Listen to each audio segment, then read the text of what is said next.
Though most Americans have never heard of him, filmmaker Klaus Dietrich has been the most influential figure in German documentary cinema for the last 30 years. His approach to questioning the world as he sees it has both enchanted and terrified audiences. With films like The Odyssey of a Starving Artist, Megalomania, a Love Story, and Living It Up in Laos, his method has been described as reckless yet visionary. Now, through his camera lens, Klaus Dietrich has found a way to present the one subject that has haunted him ever since his youth. This film is about a rock and roll band I recently discovered. You see, filmmaking is not my first love. I've attempted in the past to be in the music industry, to make my own music and create my own band. What I wanted to do was what we call a Blitzenesel, or how you say in America, ass kickings with rock and roll. But I failed miserably. For many years, I searched for a rock and roll band to bring the spirit back. I found my lost youth when I discovered this American rock band, Razor Doves.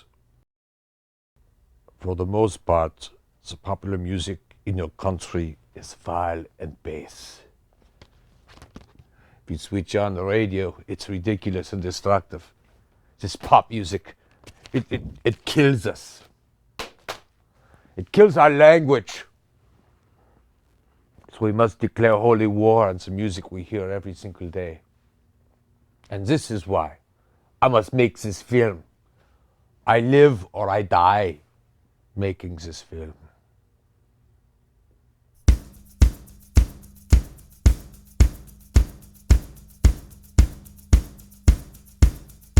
This interview is over.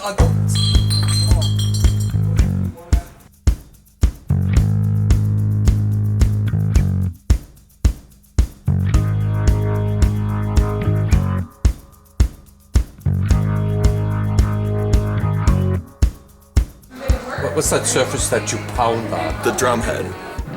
There's a lot of energy. I kind of soak it in. Soak it in, that's right. So you're like on the ladder of success. Do you have any girl groupies? No, I don't have any of those. Oh. Klaus? Klaus?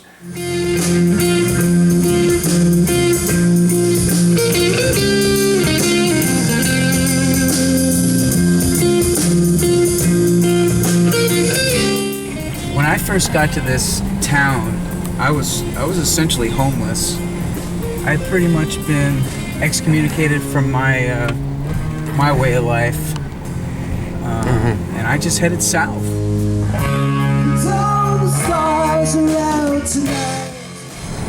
I grew up Amish. You did? You were from an Amish family? A lot of people don't know that about me. This I did not know.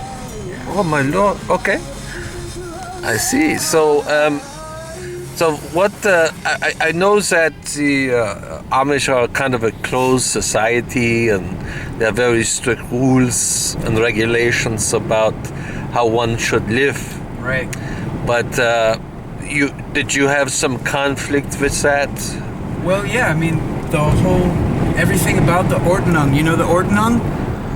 The Ordnung regulates private, public, and ceremonial behavior among the Amish community.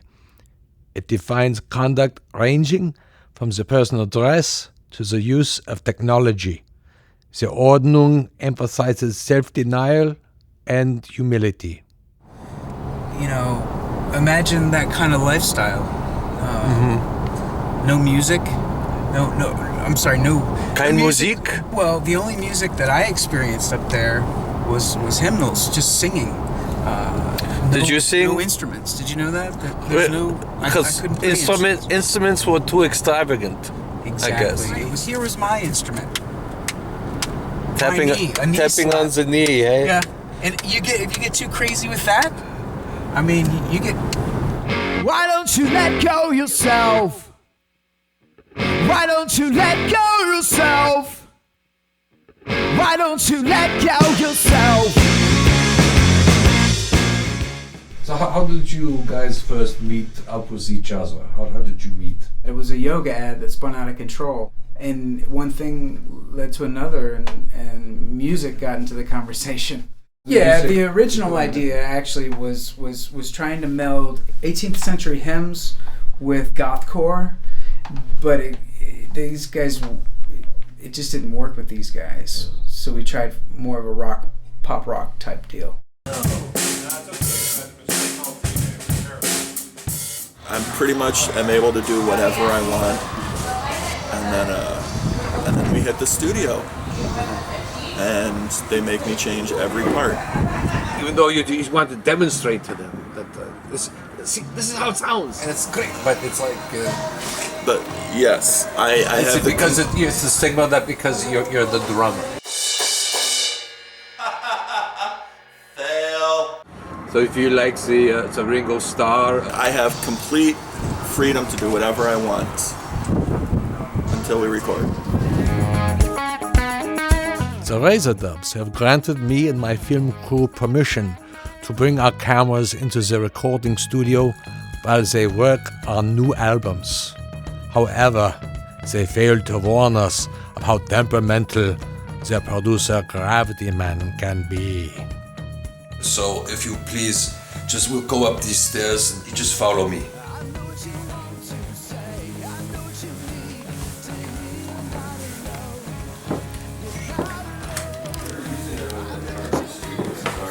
Here they are. This is what they call the live room of where the Razordubs put. Who is this? I'll tell you, yeah, this is Klaus. He's all the way from Germany. He's here to document the Razordubs. Is it cool if he sits in on this? You know, yeah, we can discuss this. We thought this would be a perfect area to All right. see. I think I'm getting it. I get the gist of it. Okay, But, so what I need from you though is if you guys could just stand back. I mean, we're working here. We got some things to go around these drums.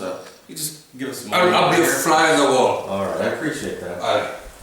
So you were telling me about this microphone. So, anyways, it's kind of a nod to the past with updated circuitry to the future. You know, using the 48-volt phantom power, you're able to. Excuse me, can you speak a little bit louder? We don't have wireless mics on here. I can't believe this guy. Please. Klaus, we gotta work here. We gotta get this done. We gotta get this done. Could you guys? Hey! What? That's a $5,000 microphone you're hitting there. Hey, you know, I can't deal with this. You see Rocco here, Rocco's upset, and when Rocco gets upset, I'm getting upset here. I mean, look guys, no. So tell me about what that guitar you got in your hand there. So Right. it's special significance. Right. So I guess you could say this guitar is responsible for our sound. There was a yacht, believe it or not, a yacht Yeah. that shipwrecked off the coast of Connecticut. The yacht was salvaged. We found out that all the passengers died, Oh no. but a lot of the wood was salvaged from the hull, and this wood was from the guitar was crafted out of this perished ship. So Can you feel the spirits of the people who perished emanating? I like to think that they're responsible for some of our songs. Okay.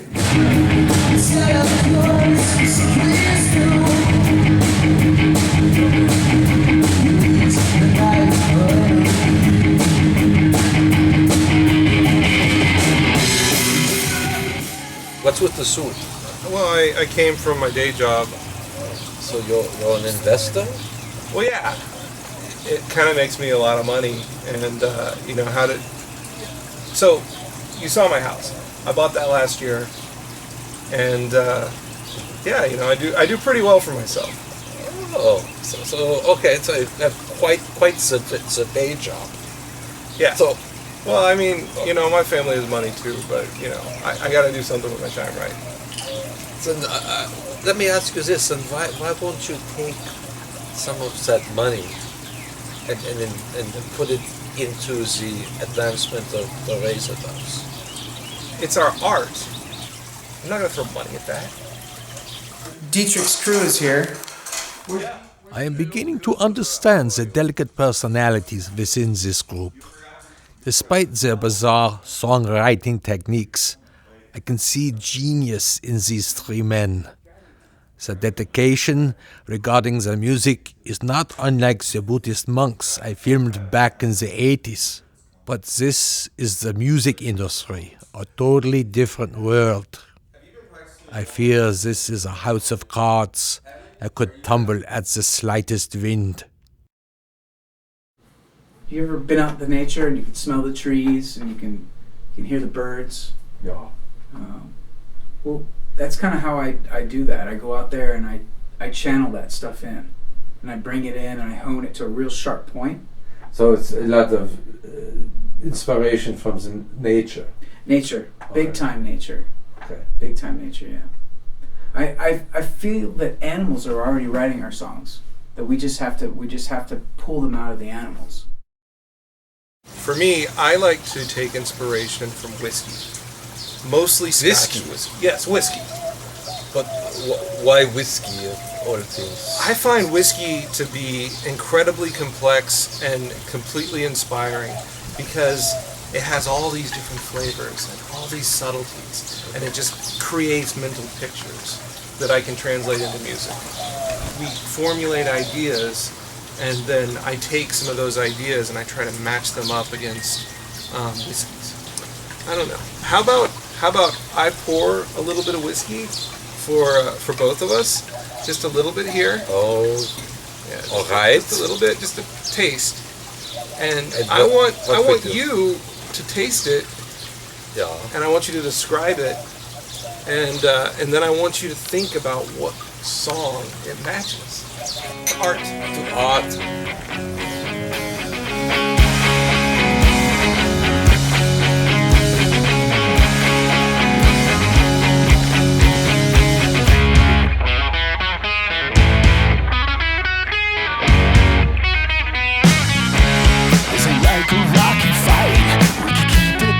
Ja, Mike's the knife.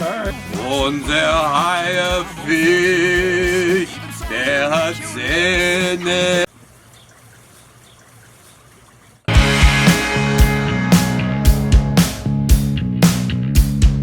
Yeah, I mean, any place I could play that they wouldn't call the cops on me, any street corner, I'd play.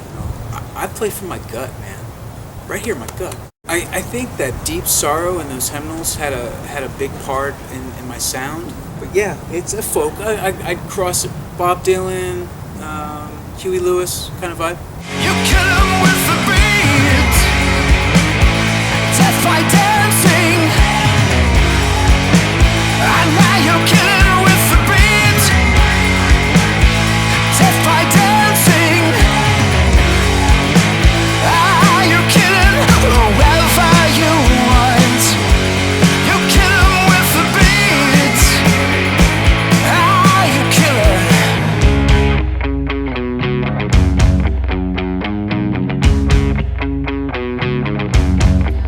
What would Apollo do?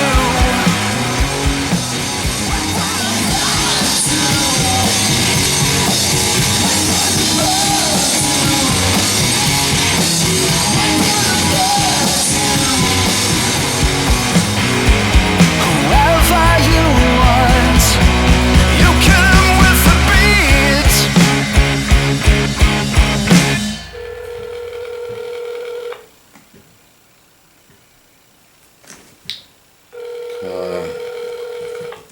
Answer the phone. Answers the phone. Come on.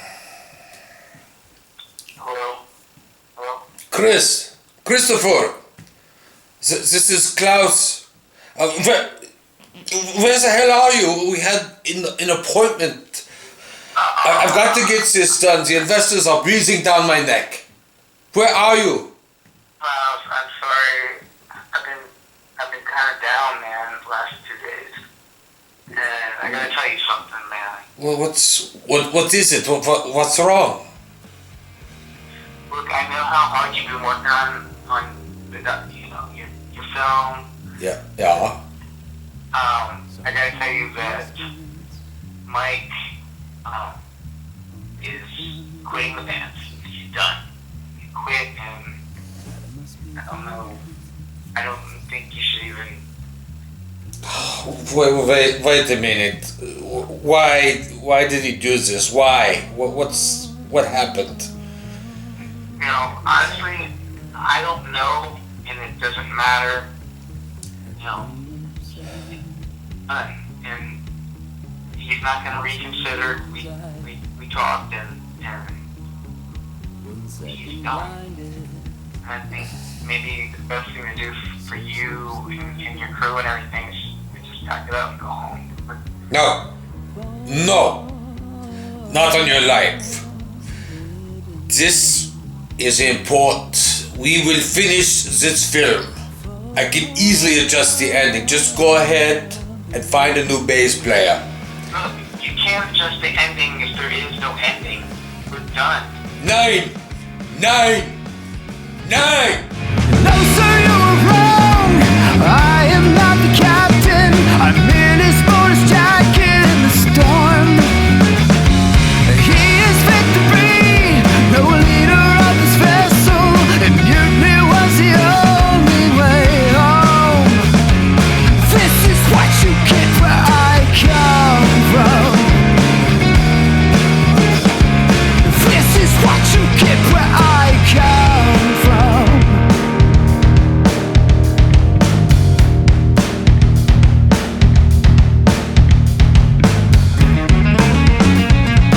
The band must go on. The film must go on. And now we have come to the end. And I ask myself this question. What have I learned from this experience? Seems to me there's hope for American music because of the Razor Doves. I believe there will be the up there or down there in the industry for years to come.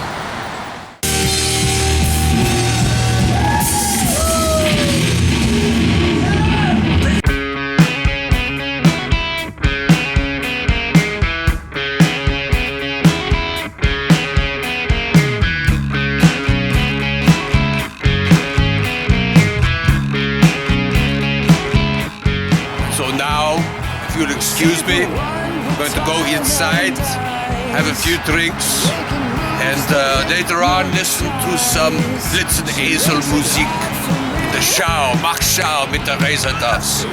Auf Wiedersehen! Can't you see, silver wave? She looks at me.